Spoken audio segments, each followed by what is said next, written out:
India is celebrating its best ever performance at the Asian Games.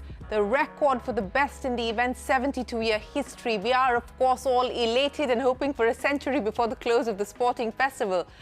We've got long jump, Neeraj Chopra's javelin throw, Harmilan Ben's 1500-meter dash and the men relay team dazzling run. India's performances, particularly in track and field, have been a joy to watch. With its best ever athletics display, India stands at a respectable 4th position. So how do we turn India's finishes at global sporting events to dominance? That's the question we want to ask on the show today. There is, of course, a lack of funding, training facilities, infrastructure and even access to technology. It may seem like excuses given the Indian economy's sprints at long jumps, but that is the current reality. Having said that, startups supported by the private sector are now working to mainstream sports in India and fill in the gaps, from analysing and monitoring performance using technology and furthering the development of India's emerging and elite athletes. The solutions are pouring in, and so is the money. Hello and welcome to Young Turks, India's longest running show on startups and entrepreneurship. I'm Shireen Bhan, and joining me on the program today to take this discussion forward, Deepti Bopaya, the CEO at Go Sports Foundation, a non-profit, Aparna Popat, who's a former badminton player and the co-founder at All Is Well, along with Megha Gambhir, co-founder and CEO at Stupa Sports Analytics.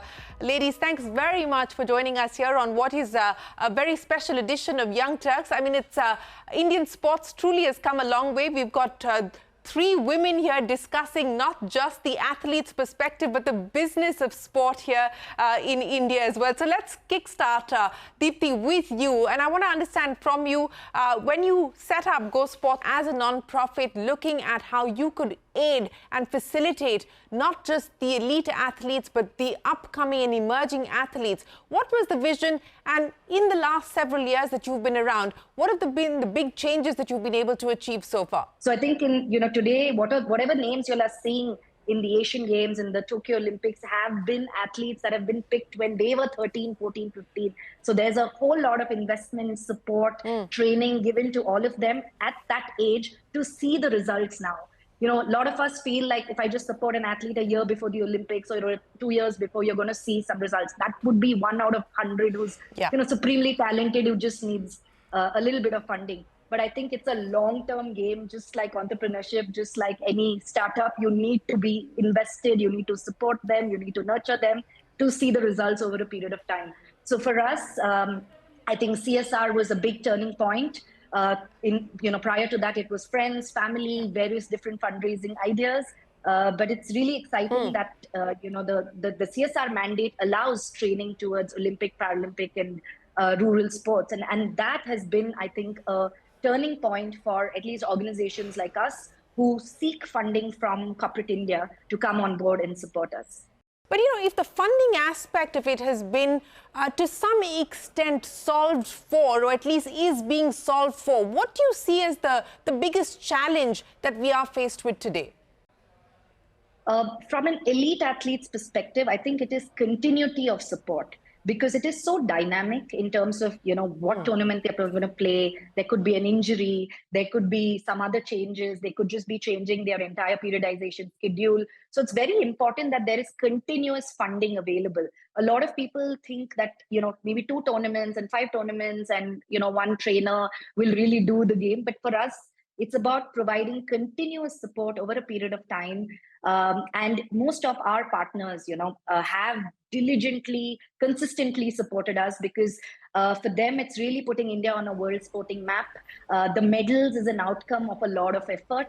So at no point we're saying we'll get you medals through these projects and programs, but we will put India on the world sporting map. And I think that belief from our partners has helped us and the ecosystem really evolve. From an athlete's perspective and a high-performing elite athlete's perspective, Aparna, as you were building out All Is Well, what is it that you wanted to work on? What is it that you wanted to solve for? You've managed to get funding on board. You've got a marquee list of investors who are on board at this point in time. What's the aspiration from here on? Well, as an elite athlete, having represented India at Olympic Games, been in the system long enough to understand that there are a lot of problems that need solving, right? Of course, when you look at, as Deepti mentioned about funding, well, funding is necessary. I think the size of our country and the amount of talent that we have, we are always going to be short of funding in a way. And I think that's where, something like All Is Well comes into play. So as part of All Is Well, which is India's first AI-enabled integrated fitness app to unlock sports performance, can we actually get the funding to the right talent that is backed by data, right? So you get data, you scout the talent, and then you get the funding and resources to them. So, what we do right now in terms of we've got medals at the Asian Games, we hope to get medals at the Olympics. Can this be a multiplier? Can we get more medals if we get our systems right, if we get enough data to scout talent very well? So that's one part of it, right, where we use data, but also to get the experience of, sports science expertise to also not only professional, but also amateur and recreational sports persons. So, you use that to create a sporting culture as well in the country. What's the idea behind what you're hoping to do as far as Stupa Sports is concerned, to just take off from what we just heard there from Aparna and lay out for us the landscape and the vision that you have? Yeah, so I think I will echo what Aparna has said, because I mean, from our perspective, Stupa Sports Analytics is the first ever Indian startup, which is basically actually catering to the global segment as well. And we are working with global athletes as well as Indian athletes, global federations as well as Indian federations as well. And our intent is just not to focus on the performance analytics, but we are also focusing on collecting a lot of data at the grassroots levels as well, because that's the first step. Because you can help the athletes who are already performing or who are already, playing, to make or to reach them there at a highest potential. But you also need to create a benchmark or a baseline where the players from the grassroots level can come, and you need to have a right scouting done to ensure that that talent can fill up the places when, or come back at the larger level when the top players are not there. We also, love to talk about athletes' performances and of course the grassroots development. But there is one important aspect of the sport which we are trying to solve, is basically the fan engagement. Because we see that, I think in India only we talk about cricket, but now that's not the case. There are many other sports who are now leading the space within India and even outside as well. And for that, it is really, really important to have a wider fan engagement. And that's where we are using AI to create a lot of automatic highlights, content, analytics, which then can be consumed to actually create a very good experience for the TV commentators or for the fans who are watching TV. And then it can help to build a larger audience who can then engage to the sport. As an Olympian, Aparna, and I again want to draw on your experience as an elite athlete, to link that back to what you're hoping to do now. How do you make an institutional impact, for the lack of a better word? How do you work with the government? How do you work with federations? Because that's the leaky pipe. That's where the gaps continue to exist. How do you ensure that we can fix that, the deficits that exist there? Aparna, I'll start with you. Yeah, I think that's exactly where sports tech comes into play, right? It's hard. Our country is very big. The federations have a lot to do. So if sports tech can get athlete data onto a platform and not only collect the data, mind you. So at All Is Well, what we really do is not only collect the data, but then you draw up actionable insights from that. Give personalized training plans depending on your historical data as well as your current fitness levels. Also, I think what really stands out for us is that we have benchmarks of top Indian sports persons, as well as access to very high-level experts who've worked with over 21 Olympic medalists and Paralympic medalists as well. So I think just access to all this on one platform, and then collect the data over a period of time. You will start seeing patterns, and you will start, then getting better and more professional in your approach. And then you will start seeing the results faster. And I think that is what I feel is very important. Sometimes, as an elite athlete, you've got to that 98%, but the 2% that you need to tide over to get your medal is really dependent on these small interventions when it comes to sports science. And for that, you need a lot of expertise And mainly, let me also add here, as elite athletes, they're very busy. How simple can we make it for them, but yet have them the top level expertise? So. Sure. What are the top 2 actionable insights on the back of the data that you've been able to evaluate and assess so far? So I think, when we do our assessments, which are integrated assessments, mind you, so that's across the physical fitness, the mental fitness, as well as the nutrition, we found that in several different athletes, this sort of oscillates at different times. And I feel that is really the key. When you get a balance of all these 3 at the right time is when you will actually hit peak performance. So, we're the first platform that actually has this integrated sort of offering. Going forward, we will be able to map these the data and then give them very pointed insights and targeted insights, be it across these 3 streams, to actually get them to perform at their best. We are going to take a quick break here on Young Turks and return with our guests right after this.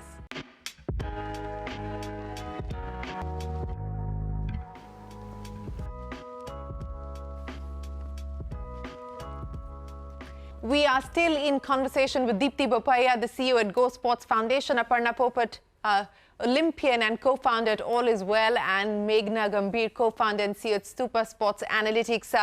Meghna, let me come to you now, because we were talking about the business of sport.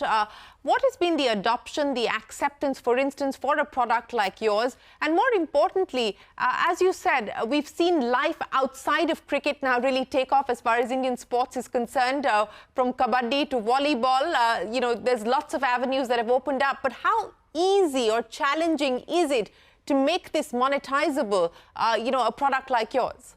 3 years back, I think I was the one where I was struggling a lot, because whenever I was talking to any one of them, even when we're talking about investor segment or any other, so cricket was the only thing which was actually, people were, sort of very keen on. But now the scenario has been very, very different from the fundraising perspective as well. I've seen a lot of funds which has come out, sports tech funds who are investing a lot in sports. They are already there outside, but in India, we have seen a lot of sports tech funds have now come in, and they are supporting a lot of sports tech startup, because they are seeing how this sports sector is growing. In terms of accepting the product as well as using and monetizing it, see, I would be quite honest in this, that we are still seeing that, acceptance within the Indian market is I would say still slower than how we are doing it at global market. We are still, I would say 80% of our revenues come from the global market, because we could see that the acceptance and the vision to accept such technology is quite higher there. Having said that, but we are not, I would say, taking a seat back here. We are trying to push our horses quite fast and trying to get to the federations, talk to a lot of government professionals as well, to ensure that they understand how this is going to be changing the entire ecosystem of the sports within India, which is just not about, like I said, performance of the athletes, but also about changing the entire landscape when we are talking about the federation. And we are seeing that people now, of course, with the change, they are open for digitization, they are open to accept such things, and they are also open to pay for it. However, if you compare it from global till India, there is still a difference, but I'm hopeful that with the kind of medal tallies we are having year on year, I'm sure that this is going to change. No, and that is the hope, that we will start to see a maturing of the ecosystem here as well, of adoption, faster adoption and acceptance of products like yours. But Deepti, let me come back to you, because as we said, the difference in the way that elite athletes get access to infrastructure, funding and so on and so forth is very different from the emerging athletes. And if we want to create this sporting culture that you were all talking about, what needs to change to ensure that? Through your experience of having done this now for the last 15 years, where do you believe we need to focus and what do we need to prioritize, the private sector as well as the government and federations? So, Sheen, one of the most important things to acknowledge is the collaboration between private, government, and the public sectors now. Our early years where everyone was doing their own independent things, and there was a lot of overlap and things that were not required. Today, I think a lot of credit has to go to the Ministry of Youth Affairs and Sports, the TOP scheme. I'm also a member and committee member of the TOP scheme. So there is, constant collaboration between private organizations and the government to try and see what can we do to complement the efforts of everyone. In terms of the emerging and the junior athletes, I think that's where the gap happens, because a lot of time support, especially a country like ours, everyone wants to fund a medalist. Nobody knew a lot of the medalists 6 years, 8 years ago. So I think one aspect would be through these CSR opportunities. If you are looking at empowering young girls, if you're looking at inclusion, if you're looking at disability, if you're looking at excellence, sport actually caters to every single area of the SDG. And I think it's important that corporate India looks at it from that perspective. And if they can start investing into the junior athletes rather than the top of the pyramid, I think the government can always take up the top, the elite, right? It's really at the state level, because sport is a state subject. And that's where you want a lot more support, a lot more infrastructure, a lot more training, a lot more things to be given at the young age. Because there's no point getting an athlete to the top when they're much older and then introducing them to sports science, to tech, and to, sleep and hydration techniques and all of that. So I think if collaboration is already happening, but the investment needs to come in at the middle level, I would say, not even the bottom, because there are different organizations working in the sports for development piece, in the physical literacy piece. But what happens between that emerging? And when we started Go Sports, we realized that almost 80% of athletes actually drop out after a national level opportunity. So probably over the years, we've missed out on Olympians and Paralympians along the way, because that support system is not there. So now, I would confidently say in the last 2 Olympic cycles, we've definitely seen that the steps have been built, the ladder is being built. So I think different stakeholders coming in to really create that ladder right up to the top is really going to be beneficial. So, Aparna, let's take that forward. How do we build the ladder right up to the top? And, as Deepti was pointing out, that we have seen changes, perhaps some of it resulting in the kind of wins that we are seeing today at the Asian Games, our best tally ever. The hope is that we'll do the best at Paris 2024 as well. But if I were to ask you on what next in terms of the public-private sector collaboration that Deepti was also talking about, and more importantly, as far as all is well is concerned, is there a target that you have set for yourself on what you would like to achieve over the next 3 to 5 years? Yes, I think first I absolutely agree with Deepti. I think collaboration is the key. We're seeing a lot of public-private partnerships, which is great.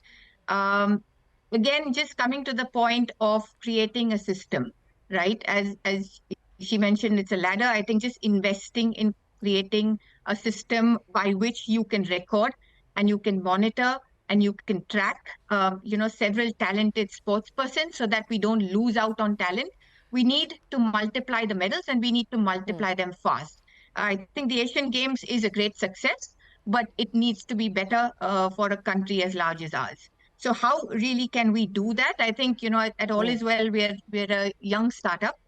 Just a year old. I think we've already got 14 athletes in the Indian team. In fact, we've got 1 medalist at the Asian Games as well in badminton. So I think we're fairly confident that the expertise and that we're providing is actually working. Now, how many people can we reach? I think that is the question. And also, as Deepti said, can we affect that middle brass? I absolutely agree with her.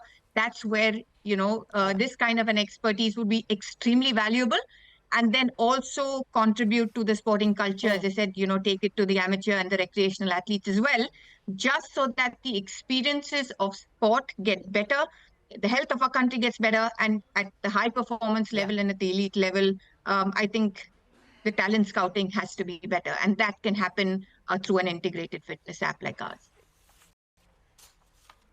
Megha, 10 seconds. What's your target for Stupa Sports?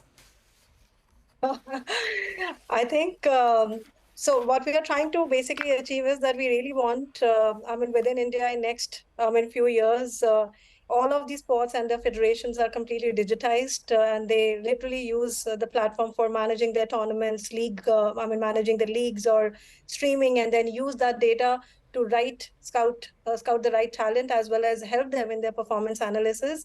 That's our target, and that's what we are trying to work on with the Indian government, as well as with a lot of federations within India, just not in racket sport, but all other sports as well. And that's what we are trying to achieve, from this platform, what we have built, which is Make in India. Thanks very much, ladies, for joining us. Appreciate your time. We will take a quick break here on the show. There's a lot more coming up. Don't go anywhere. We're back in a minute with more.